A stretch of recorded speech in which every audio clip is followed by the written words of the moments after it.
Okay, I need to clarify a few things about my Velvet Sky comments, because some people have gotten the impression that I think this woman is absolutely worthless. And that's actually not true. To me, Velvet is like the Kelly Kelly of TNA. Not the most talented in the ring, but if they need a knockout to cut a sexy promo, or pose for a photo op, or look good on a poster or something, she's the one they go to. She's the marketing department's go-to girl, basically. In that capacity, she does a good job. And it's not as if she's untalented. I do think she's very good at certain things. Like promos. She's rock solid with promos. But my issue with Velvet has always been this. They can job her out 1,000 times in a row, and she'll still be over. Why? Because her being over has nothing to do with wrestling.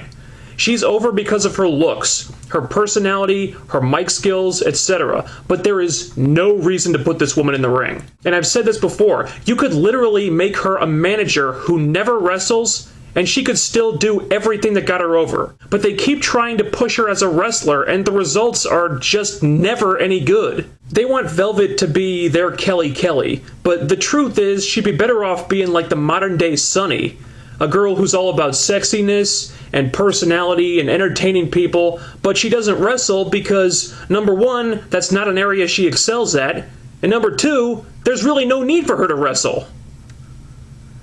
So I hope that clears up a few things. Anyway, this was week 2 of the Impact Wrestling era, and this was a lot like last week's show, in that there wasn't a whole lot that was different, but there were a lot of small formatting and presentation changes that made the show much better despite a lot of the same problems at work. For example, they do seem to be easing off on the backstage pre-tapes. There's fewer of them, they don't take up as much time, and generally they go by a lot faster.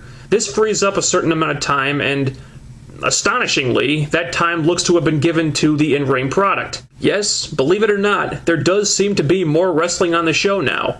Not a lot more, but a little more. And by a little more, I mean maybe an extra 5 to 10 minutes. And that doesn't sound like a lot, but it really does make a big difference when that 5 to 10 minutes was previously allotted to a bunch of talking heads. And for the most part, I do think these last 2 shows have been better paced and had a much better balance of talking versus action because of this. I mean, holy shit, they actually started the show this week with a wrestling match.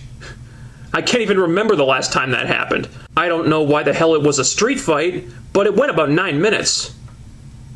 There have been entire episodes of Impact that didn't have 9 minutes of wrestling combined. Very glad to see Tommy Dreamer lose to AJ in a neck brace. Hopefully that pointless feud is done now and we can just get AJ versus Bully Ray over with at Slammiversary. And yes, this change is a big improvement, make no mistake.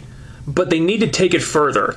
You can see that they're still really straining against Russo's booking here. For once, they actually went out of their way to advertise a big match ahead of time. They built up Kurt Angle versus Rob Van Dam as a supposed dream match that'll happen for the first time ever on this show. They hyped it up, and they didn't do too bad a job of it, actually. But then it's only about 8 minutes long. Big dream match, right? 8 minutes. Also, they had Jeff Jarrett versus Matt Morgan. Yeah, they were doing this thing where Kurt and Jeff picked opponents for each other. Kurt picked Matt Morgan. Jarrett wins the match in about 3 minutes and change. That really needed more time. Morgan's one of those guys that they supposedly want to build up as a future breakout main eventer.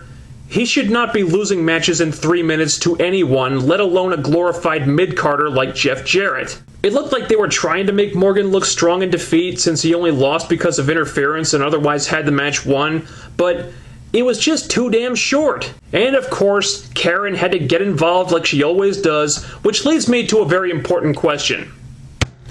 Why the hell is Karen still there? Wasn't the whole point of China to give the fans some kind of payoff and finally remove Karen from this feud? But now China's gone, and Karen's still there. Ha-ha! Still interfering in matches, still doing everything she did before, and it turns out the whole China angle amounted to exactly nothing. So what the hell was the point of it? The big angle from last week with the X Division was continued this week, and they're still having the same problem with it. These guys are not getting put over at all. There's still Bischoff and Hogan saying that the X Division guys are worthless, but at least now they've got someone the fans respect in Mick Foley saying, no, they're not.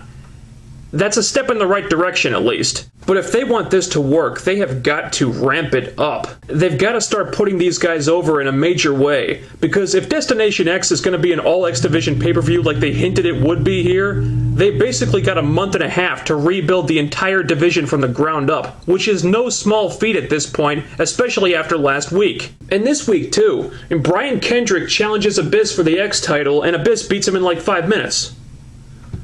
And Kendrick got in enough offense so that it wasn't a total squash, but the story was pretty much that he was fighting a losing battle the entire time. If this is supposed to entice people to order Destination X, it's failing. Then they had this Scorpion sit-down interview segment with Anderson dressed up like old school Sting, and I marked out when he brought out Disco Inferno.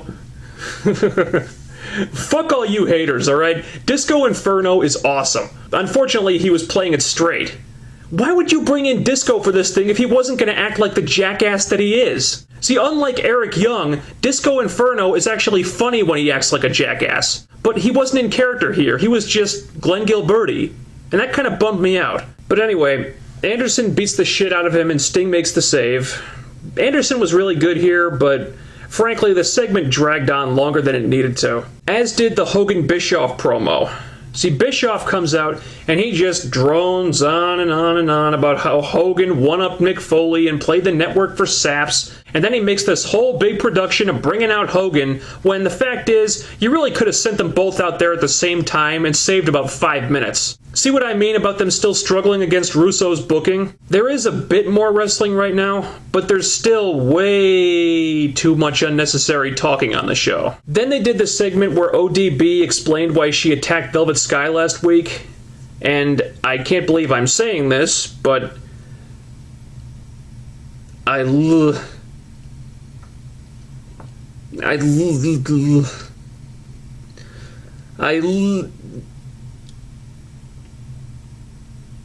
it.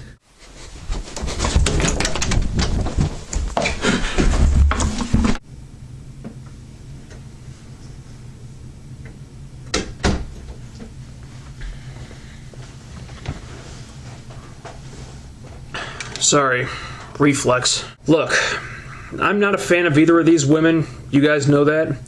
But I actually did like how this played out. ODB wasn't drinking and slapping her boobs and stuff. She was actually playing it serious for a change, and this was based on realistic issues that had some weight and might actually resonate with people. Like Velvet getting by on her looks instead of her wrestling, which, let's be honest, is exactly what she does. And ODB got fired last year because she didn't have the look management wanted, and she blamed Velvet for it, and yada yada. And this was really not that far off from the truth. The way I heard it was ODB asked for her release because the Knockout division was turning to shit with the whole thing starting to revolve around the beautiful people, and she didn't want to be a part of that anymore.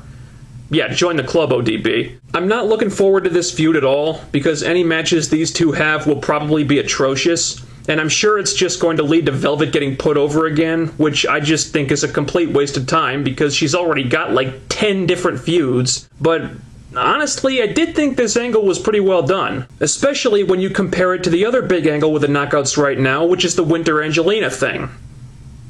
I swear to God, this shit has been going on for like 8 months now, and I still don't have a fucking clue what Winter is talking about.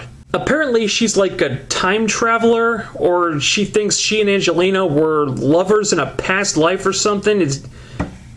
It's so bad. And the fact that they're still trying to alternate between realistic stuff and shit like this is one of their biggest problems. Then you got Beer Money. Bobby Roode has this kayfabe shoulder injury, and Bischoff says that if Beer Money can't defend the tag titles within 30 days, then they'll have to be stripped of the belts. Oh really? So we're enforcing that rule now.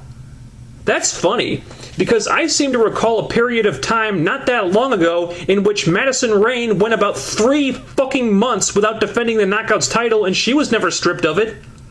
But now we're enforcing that rule again?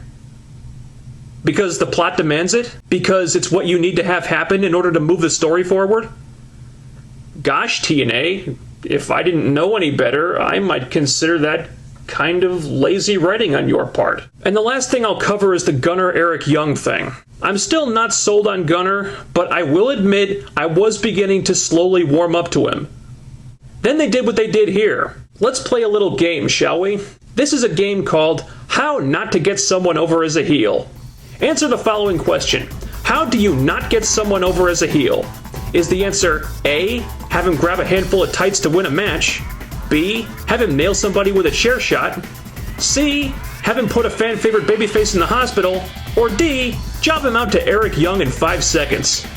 If your answer is D, no shit, Sherlock. Any forward movement they might have made in getting Gunnar over as a character or as a wrestler was just destroyed. The only way I can see for them to rectify this is to portray it like a really lighthearted, goofy comedy feud played for laughs. You know, it's just Eric being Eric. It all seems like a lot of fun, but then it takes a shocking left turn when Gunnar goes psychotic and fucking murders Eric in the middle of the ring. Not literally, of course, but Gunnar just obliterates him. Just fucks him up in a really disturbing, violent way. I may not have seen a whole lot from Gunnar yet, but I will take Gunnar over Eric Young. Enough is enough with Eric fucking Young. Please get this mugging jackass off my TV screen. Anyway, to wrap this up, there's still too much talking. They've still got a lot of the same booking problems, but the small tweaks they've made in the presentation do make the show more enjoyable. I just think they need to go further with it. And that'll be all for this week. Peace out.